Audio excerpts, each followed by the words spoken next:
Ladies and gentlemen, welcome to Creating Tailwinds Podcast by FlightPath Financial with your hosts, John Urbick and Jared Adams.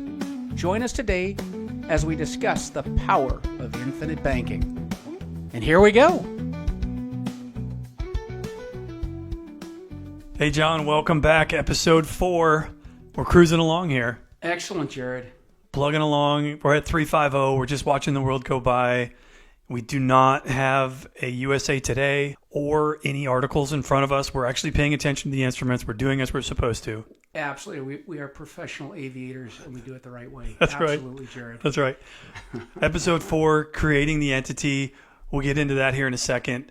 I heard you had kind of a funny story here recently with downtown Atlanta and where you were parked. Do you want to share part of that? Oh, you're not going to believe this. I couldn't believe it. It's going to sound funny even to tell you. Have you ever been booted before with your car, Jerry? It's been a long time. I used to go to Georgia State University, downtown Atlanta. I know I've been booted a time or two before. But when you're 19 years old and you can barely afford to have ramen, you barely are able to get those payments made. Like, I got to go ask mom for $100 so that I can pay that guy to get my card unbooted. Well, I was downtown, and it was late at night. I stopped in because I wanted to have a shepherd's pie at this place called Photos. Whatever. That sounds fantastic. It is fantastic. A big shout out to those people. They make great food. But anyway, I parked, and it's a library parking lot next to it, and there's no signs. You pull in, and I ate, and I came out 10 o'clock at night, and my car's booted. Oh, no. And I see this guy walking up with a big smile on his face and said, "It'll be $75." I said, "What?" I said, and I look, and my car's booted. I said, "Take that thing off my car." And I go, "You can't boot my car." He goes, "You're illegally parked." And we had a back and forth, let's just say, and he refused to take it off my car. And so he goes, "I'm going to just come back later." It's cold outside. My car's booted. I still have a 40-minute drive to go home. So I said, "Here, all right, let's just get this thing done. I'll argue with them later on." So I pull out my credit card to give this pirate some money, and he's going to leave. Right. He's just going to leave me in the parking lot booted. And I said, "That's not going to happen." So I stood in front of his car. You know what he did? No, he didn't. He hit me. He accelerated into me. And back in December, I had knee surgery. I had my meniscus done. It hurt like... Oh, goodness. It was really painful. And I'm hobbling along going, I cannot believe this guy just hit me with his car.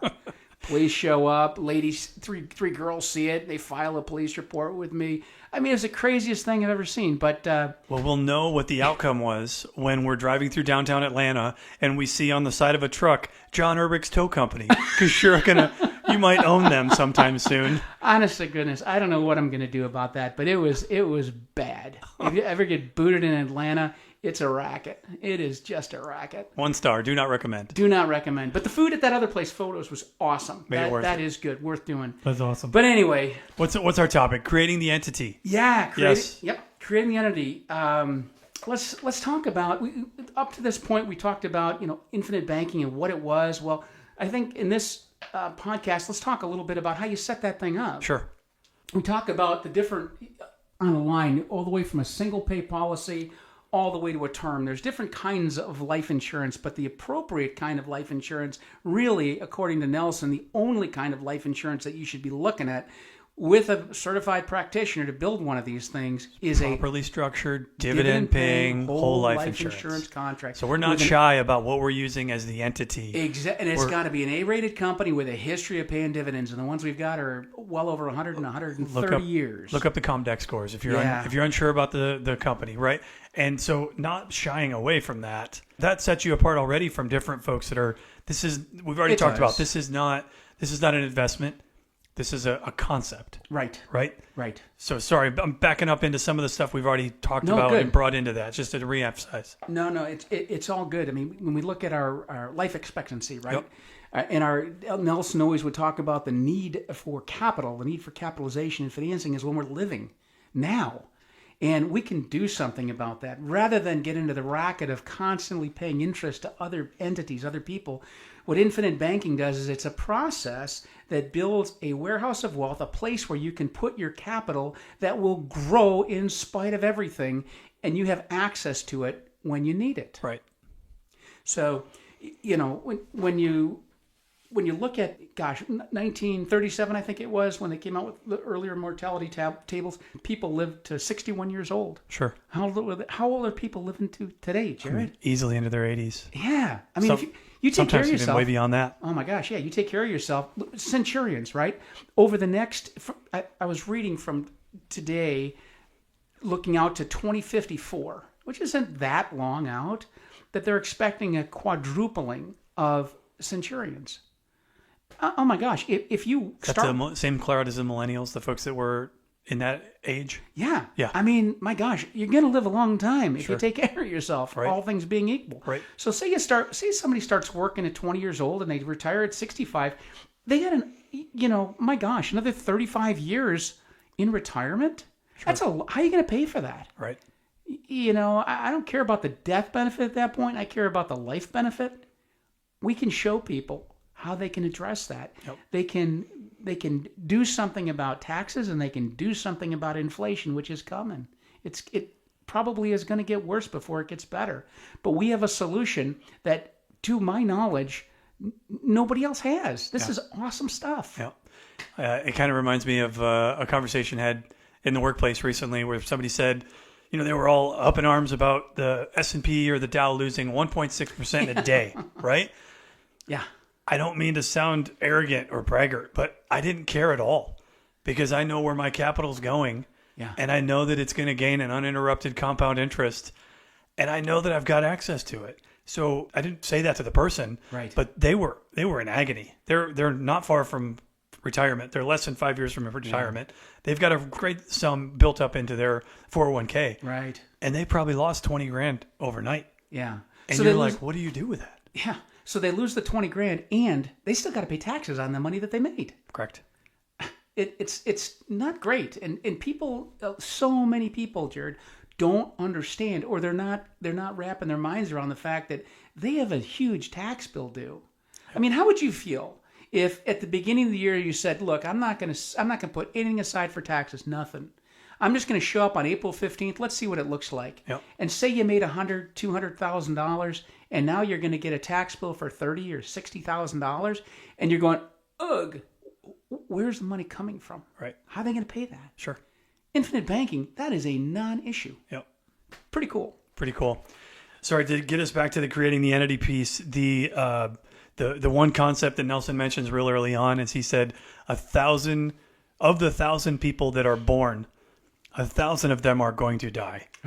Right? There's no, everybody here is going to graduate. Yes. And I hate to go down a morbid path and try to go down a morbidity path like that, but 1,000 people are going to be born and 1,000 people are guaranteed to die. Where that happens in the middle, who knows? In the military, they used to call, when you're flying an airplane, a PK, probability of kill when you're in combat. Yep. A PK of 1 is you're done. You have been eliminated. Mm-hmm. You drive an airplane into the ground, that's a PK of 1. PK of 1. So it kind of goes in line with what you're talking about. Not wrong. But we use that as a launching point to say, just like you said earlier, you said the need for capital is greater while you're alive than your need for death benefit. Yes. Why not build them both in a vehicle of which you can have access to your capital while knowing that at the end of that, you're guaranteed a death benefit. Yeah. I know we're going to talk about term here in a part of the podcast, but if you set that up as a 20, 30-year term, whatever it may be, and you don't graduate in that time frame, that's lost funds. Right. It's gone. Right. You will not be able to capitalize those funds. And it's exciting to open up a statement from the insurance company, your annual statement. You rip that thing open and you look, cripes, I did 5% on that money. And it's a decent number. Right. Versus look at my bank statement from Bank of Main Street and it's 0.0 nothing. I mean, it's meaningful. And that money is tax-free. Rolled back in, bought you more death benefit, more cash value, and that thing can't help but grow. And so you're looking down the horizon 5 years, 10 years, seeing this corpus grow, going, this stuff works. And I can tell you, I'm here to tell you that it does work. Sure. So. Yep, pretty cool. Very cool. So the creating the entity discussion, that kind of goes, and Nelson kind of builds up this teeter-totter or this fulcrum. The fulcrum. Yep. Yeah. It's a trade-off between death benefit and cash value. Is that where we're going? Exactly. Okay. How would you describe that? How would you describe the trade-off between the death benefit and the cash value, and how that sits on the fulcrum like a teeter-totter in the middle? Right. This is something that a lot of people who get into infinite banking, creating their own bank, lose sight of. They think it's all about the maximum amount of cash value on day one into a contract. That is nice. That is an objective. However, That's a plus. it's a plus. Yep. But this is a teeter-totter, as you just said. You can take one or more of the other and invert them. So if I want more death benefit, I can have it, but it's going to come at the cost of cash value initially. Yes. Conversely, if I'm building an IBC-style account, I want to maximize my cash value, and that is going to come at the expense of death benefit. So Nelson would say, look, don't gun for maximum dollars in. He goes, this is a process. You don't do this in one fell swoop. It's the maximum amount of cash for the least amount of death benefit. That's how he put it. So it's a slow building process. This is not a get Yes. rich quick scheme. This is Nope. a slow, arduous process where you have control of your capital, but you're also growing it. You're building the business of IBC. I wouldn't even say arduous, because arduous it kind of suggests that it's hard. That's fair. This is not hard. Arduous fair. comes from the Latin meaning hard. You ask me how I know that, 6 years of Latin. But you're exactly right, Yeah, Jared. spot on. You're gonna build these things. As Nelson would say, well, when's the right time to add another contract? Well, the right time is when I have surplus cash on the sidelines and I don't have a place for it but to stick it into a Bank of Main Street. I don't want to do that. So your policy loans are paid up, your premiums are paid, Yes. and you're still building additional capital into the Bank of Main Street account. Yep. That's when you would consider an additional policy. Exactly right. Yep. And, so we talk about, what do you do if you can't, I don't know if we're going to get into this later on, but, what if you're not insurable? I guess we can cover that one later on, Sure. Because there's Great question. there's options for sure there. Yep. If all you need is an insurable interest to build one of these things. That means your spouse, your kids, a business partner, another family member who relies on you. There's a lot of different ways of doing this. And all you need is that life. And there's 3 components to these life insurance contracts. Jared, tell us about them. So the 3 components are you have the owner, Yep. the person who's paying the bill, Yep. the life that is protected, Yep. and then the beneficiary. Right. So between those 3, that's what's going to make up each one of these accounts. As if to say, it doesn't have to be my life that I'm protecting. Maybe I'm the one paying and maybe I'm the beneficiary of it, but my wife's life is protected. Yeah. Maybe that's what it looks like. I know in a lot of the different airline setups, they've got some pretty considerable life insurance that's already paid for by the company. So you might not need an additional coverage for you personally. Maybe you can build these IBC policies out by just covering your wife. Now you've got to be careful on where that goes, right? Because you can't just go to the insurance shop and say, I want $4 million on my wife. And they go, well, you're not covered because you're the primary breadwinner of the company, of the household, right? There's going to be some balance there. That's where you talk to a practitioner and really hash that out. But the main part of this is, of those 3 entities of the life insurance contract, we need to build each one of those out properly. That's correct. And one thing that you said that I wanted to hit on that I think is so critically important, especially for airline pilots and other people who've got group term insurance with their companies. Hey, I got $1 million. I got $2 million of group term insurance. Yep. Wonderful. What happens the day you leave the property? That is gone. Now, there are a couple airlines that have got this, universal life, variable life products that you can buy. To become really expensive after you retire. I guarantee, as close as I can come to say guarantee, because of Nelson, and he showed me the math on this, what happens with a variable life and a universal life, they're very, very similar. A universal life just is annual renewable term, which gets more and more expensive every single year. And then it's supported by a investment account, which is basically a interest-bearing account of some sort, which is tied to the company and their performance. And so that gains, and those gains are offsetting the dollars that they're making in that side portfolio are paying for the annual renewable term. The variable might be in mutual funds, so you could pick the S&P 500, and as long as the S&P 500 is on a tear, you get a participation rate there, and that participation offsets that annual renewable term. The whole problem with these things is the most expensive insurance in the world is what, Jared? The annual renewable term. Yeah, your term insurance. It's cheap, especially when it's level term. But I'll tell you what, I had $1 million term when my kids were little. I had $1 million term policy in case something happened to me. And it was like $800 a year. Pretty cheap. Sure. For 20 years. Yep. Do you know what it was the following year? It was $16,000. Oh, wow. I was going to say 10x. That's 20x. Yeah. And it went up from there. And so unless you are terminally ill, there's no way you're going to keep these contracts. Sure. And you get to the point where the cost to maintain that term contract exceeds the death benefit, and so they implode. Sure. It's not going to happen. Well, not to mention it violates what we were just talking about earlier today, which was you just talked about an investment style portfolio linked to insurance. Yeah.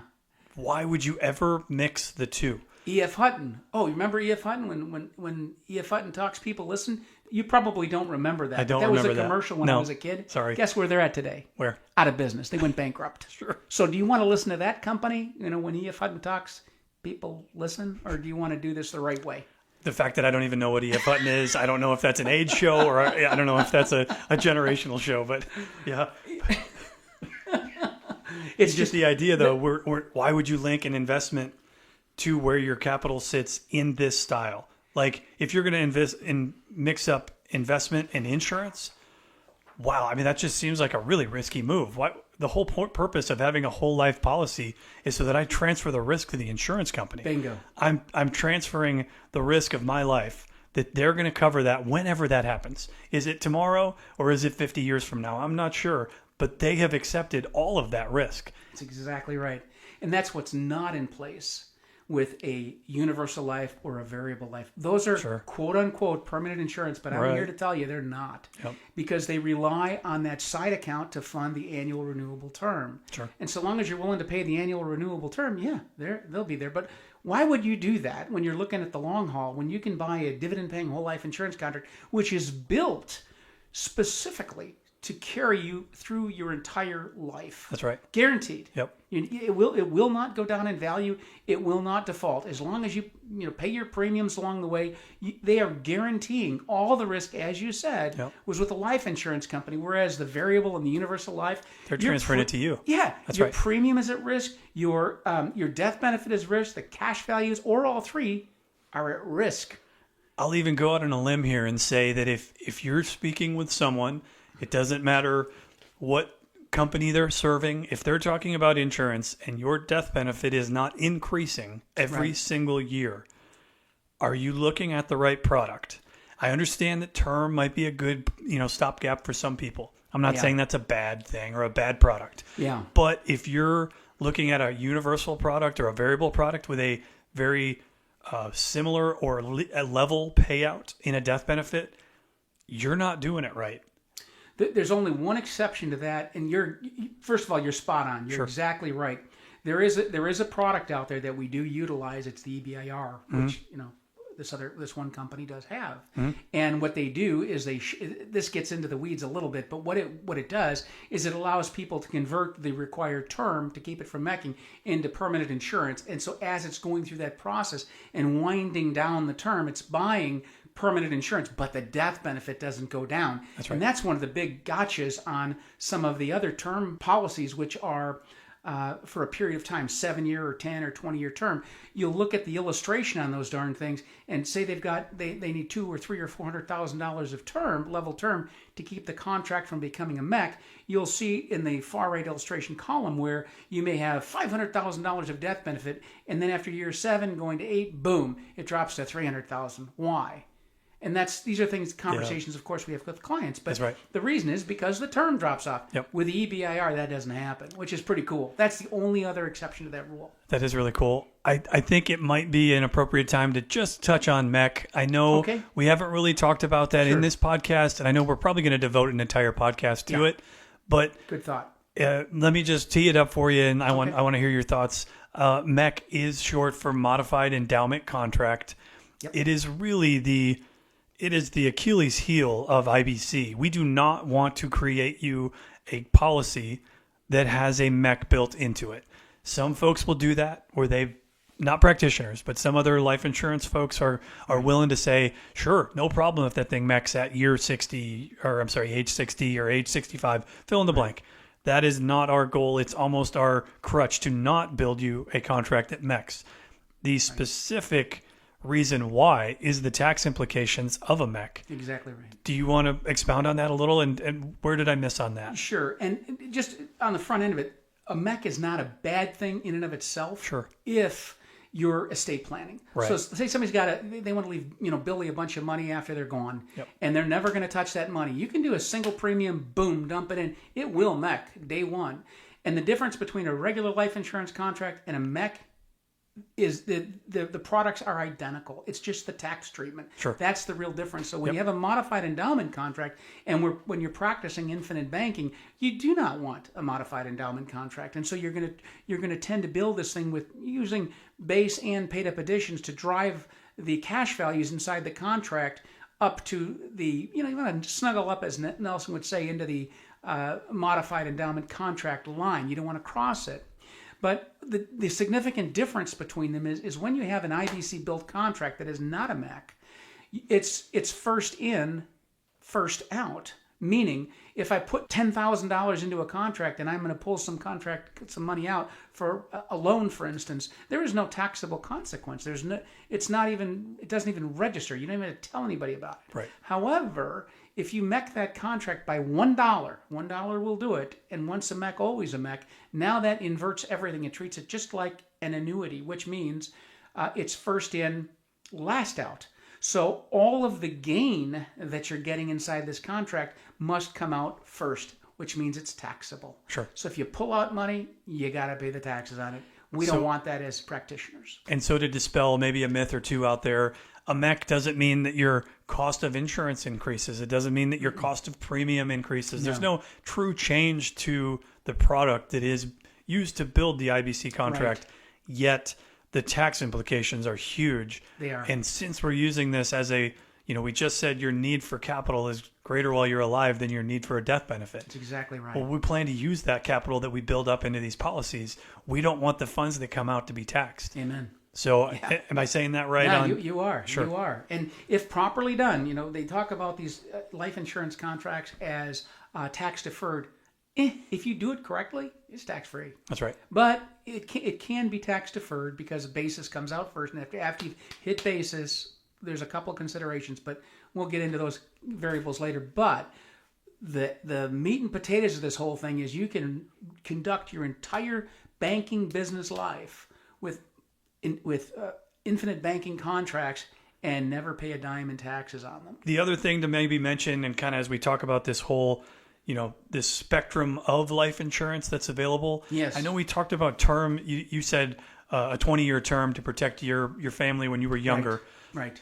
To bring that into the IBC piece, we are usually including term in these policies, correct? We are. Right. So maybe a quick touch on what that looks like and how it's different from your standard term that you'd buy off the street. Right. When you're buying term, you're buying strictly death benefit. There's no cash value. It's a vanishing asset. All right. And you got to die. Sure, you're going to. So if you don't die, at the end of it, you got to die for it to pay. That's what you're saying. Makes sense. For it to pay. Yep. Yeah. So you go 20. In my case, I go 20 years. I go 20 years and a day. It's gone. Yep. And all that money that I paid in is gone. But as we said, in kind of this policy design conversation of building the right framework, why do we have to use term in an infinite banking policy? Okay. Why does that end up showing up there? Well, because it has to do with the modified endowment contract. Perfect. Right? Yep. So when if you can only put in so many dollars into it, and if you really want to know the details, I can water your eyes and put you to sleep. But you're meaning the 7-year pay test. Yes. Correct? Okay. It's gotta meet the 7-year pay test. And so the thing about it is what people don't understand is when you go beyond a certain value, let's say it costs $10,000 for X number of dollars of insurance for somebody who's 35 years old, male and healthy. Let's just, for the sake of argument, a survey of insurance companies says that number is $10,000. The IRS basically says, okay, there's your number. If you go over that number, if it's $10,000 a year, that's $70,000. If you put in $70,000 plus one more dollar, it becomes a mech. Yeah, so we were talking about a mech earlier. This is kind of bringing back around how it happens if it exceeds that 7-year pay test. Yes, but what happens though is as you do this, it's because it's predicated off of the amount of death benefit. And so the cost of insurance. So if you can increase the cost of insurance. Bingo. Yep. So if you drive up the death benefit, you can actually put more into the contract. Makes sense. And that's why you do it. And so you can get a pretty crazy contract where you do, getting into the weeds a little bit, your 10% base, 90% PUA, and a boatload of term. You can get a monster amount of cash into this thing. Here is the danger. Any contract with PUA, you talk to anybody, any contract can mech. It can. Yep. The probability is very, very low, but here's the deal. Every time you get a dividend on the base of your contract, that will not ever mech a contract. However, if you've got PUA attached to it, there is a calculation that the insurance companies run every single time, and they don't do it out. So let's say you've got a policy that's built out with PUA paying for 10 years. They must run that not to 10 years. They got to run that to the duration of the contract. And if at any point during that period it's going to mech, at that point your contract will become a mech. They will tell you about it, and there's not a darn thing you can do about it. So that's the big caveat and the big danger you have to be aware of is when you overfund a contract, have a balance. Don't just put in a ton of PUA with no base, because you could find yourself in a very difficult situation 15 years down the road that you didn't plan on, and all of a sudden you've got a mech contract. And maybe to pull back the fear factor a little on that, if this is very prevalent when you're building these 90-10 style contracts, exactly right? Right. So we don't go near that. Right. If you're a 60-40 type of a guy when you're building these out, your chances of hitting that are not good. No. But when you're just running that line, and when you're running that engine at red line, that's when it has the possibility, at no fault of your own, to potentially mech. Yeah. And it's why you want to be with a practitioner that's going to understand these concepts to help you along with the process. And you as the policy owner should understand this. Yep. What Jared and I do every time we go through these things, we walk through the contract, with the client, make sure they understand the parts of the contract. And one of the things you can do to see how your contract is performing is keep your illustration that you initially got. It should be inside the binder of your policy was delivered to you, and then take your annual statement and look at that.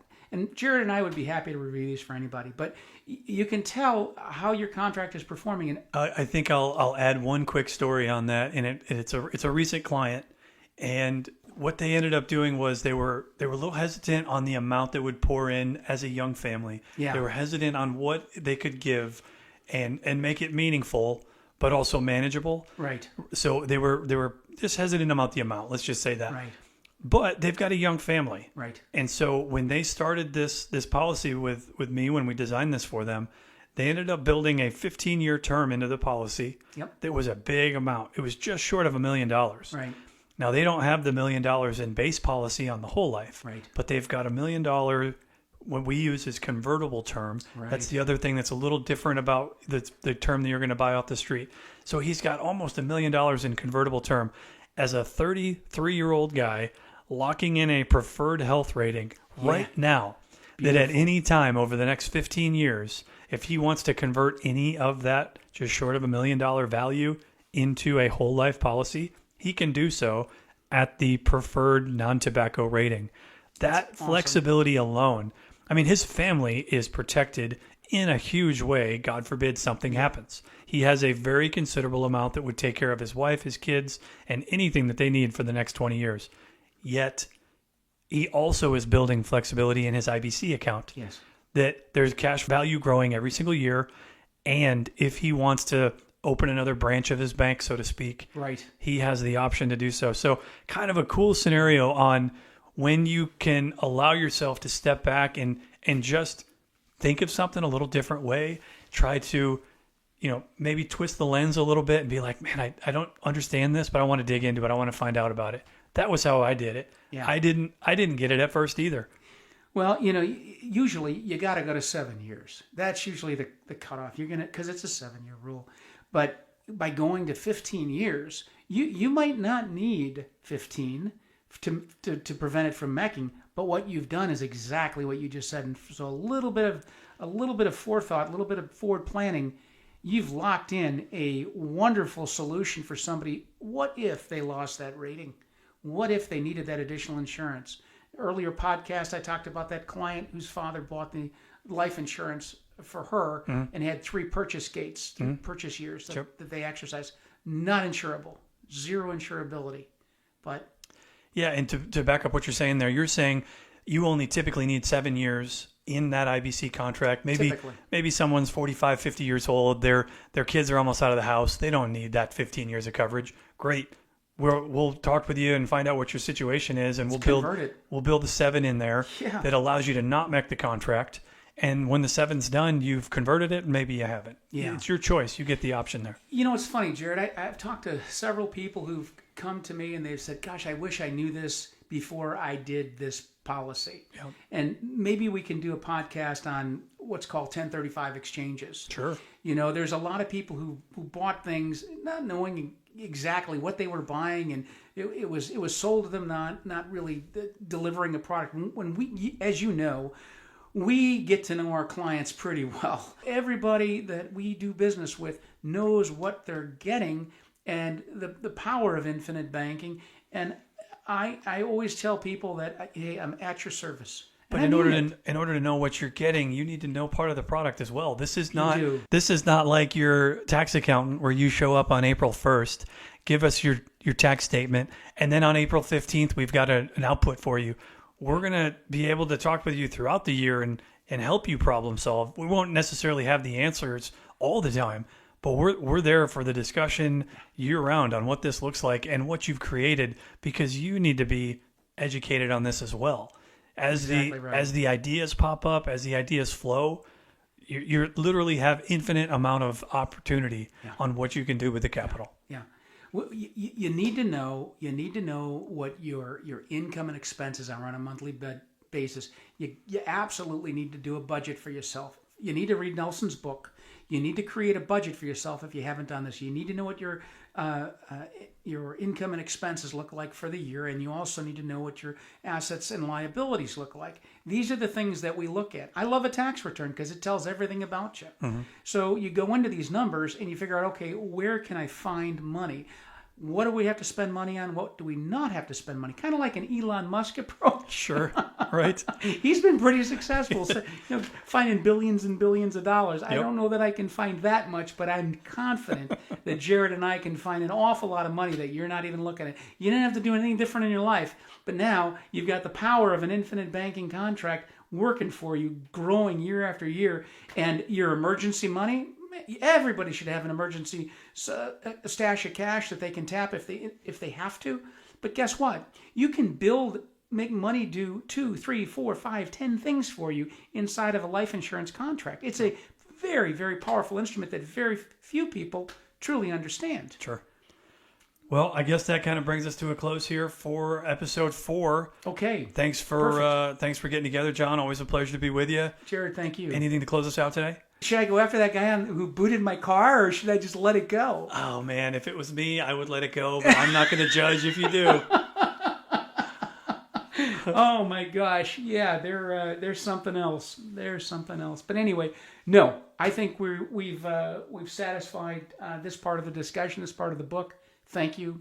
Thanks, John. So tune in next time. Absolutely. Tune in next time where we'll continue to go through Nelson Nash's book, Becoming Your Own Banker, where we explore more ideas about the infinite banking concept. Wonderful. Thanks, all right. John. Thank See you, you next time. Okay, bye.